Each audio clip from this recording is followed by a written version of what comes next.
ഈ യശരീരനായ വിശുദ്ധ John ball രണ്ടാമൻ മാർപ്പാപ്പയെ ഉദ്ധരിച്ചുകൊണ്ട് തുടങ്ങാം. നാം കേവലം ദുഃഖങ്ങളുടെയും നിരാശയുടെയും ജനങ്ങൾ മാത്രമല്ല, മറിച്ച് നാം ഉയർത്തെഴുന്നേൽപ്പിന്റെ ജനങ്ങൾ കൂടിയാണ്. ആദരണീയരായ വിധികർത്താക്കളെ, പ്രിയ സഹോദരങ്ങളെ, ഇന്ന് ലോകം ശാസ്ത്രത്തിലും സാങ്കേതിക വിദ്യയിലും അത്ഭുതകരമായി മുന്നേറുകയാണ്. ചന്ദ്രനിലും ഗ്രഹങ്ങളിലും കാലുകുത്തിയ അത്യാധുനിക മനുഷ്യൻ ഭൂമിയുടെ അതിരുകൾക്കപ്പുറം സഞ്ചരിച്ചു. ചരിത്രം നമ്മെ പഠിപ്പിക്കുന്നു, യുദ്ധങ്ങളും രോഗങ്ങളും പ്രകൃതി ദുരന്തങ്ങളും വഞ്ചനകളും മനുഷ്യനെ നിരാശയിലേക്ക് തള്ളിയിട്ടുണ്ട്. പക്ഷേ ഓരോ തവണയും മനുഷ്യനെ ഉയർത്തിയ ശക്തി ഒന്ന് മാത്രമാണ്, അതാണ് പ്രത്യാശ. പ്രത്യാശ എന്നാൽ വെറുമൊരു തോന്നലല്ല, അതൊരു അന്തർധാരയാണ്. നമ്മുടെ എല്ലാം ചിന്തകളെയും വാക്കുകളെയും കർമ്മങ്ങളെയും മുന്നോട്ട് നയിക്കുന്ന ഒരു ഊർജം. ലോകം മുഴുവൻ ഇരുട്ടിലാണ്ട ഒരു മഹാമാരിയുടെ കാലം നമുക്ക് ഓർമ്മയുണ്ടാകും.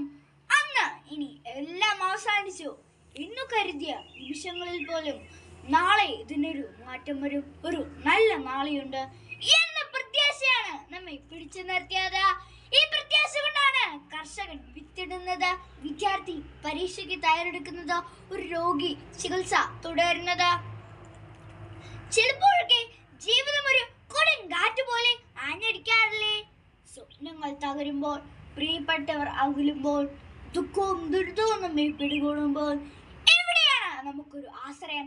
അവിടെയാണ് ആ പ്രത്യാശയുടെ തിളക്കം നമ്മെ വീണ്ടും മുന്നോട്ട് നയിക്കുന്നത്.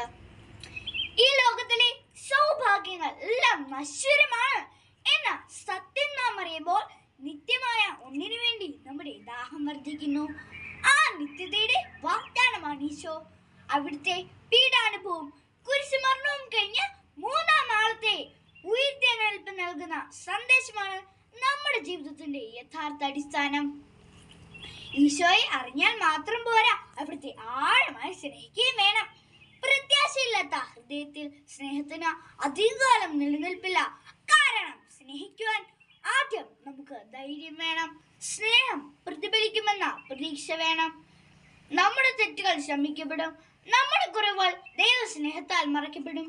അവിടെ നിന്നുമേ ഒരിക്കലും കൈവിടില്ല എന്ന ഉറപ്പ്, അതാണ് ദൈവസ്നേഹത്തിലുള്ള പ്രത്യാശ. ഈ പ്രത്യാശയാണ് നമ്മെ വീണ്ടും വീണ്ടും അവിടുത്തെ അടുത്തേക്ക് ആകർഷിക്കുന്നത്. ഒരു കൊച്ചു കുഞ്ഞ് അമ്മയെ വിശ്വസിക്കുന്നത് പോലെ ഈശോയിൽ ആശ്രയിച്ച് ജീവിക്കാൻ ഈ പ്രത്യാശ നമ്മെ പഠിപ്പിക്കുന്നു. പ്രിയപ്പെട്ടവരെ, ഈശോ ലോകത്തിന്റെ പ്രത്യാശയാണ്.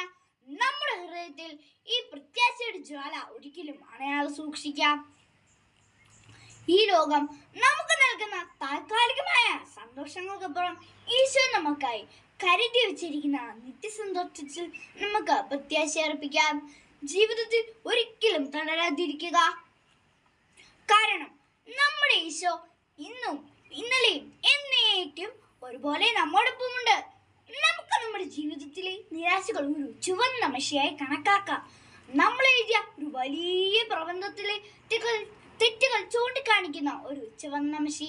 ആ ചുവപ്പ് മഷി കണ്ടാൽ ആരും ആ പ്രബന്ധം കീറിക്കളയില്ല, മറിച്ച് തിരുത്തി എഴുതുവാനും കൂടുതൽ തിളക്കത്തോടെ മുന്നോട്ട് പോകുവാനുമുള്ള ഒരു സൂചന മാത്രമാണ്. അതിനാൽ നിങ്ങൾ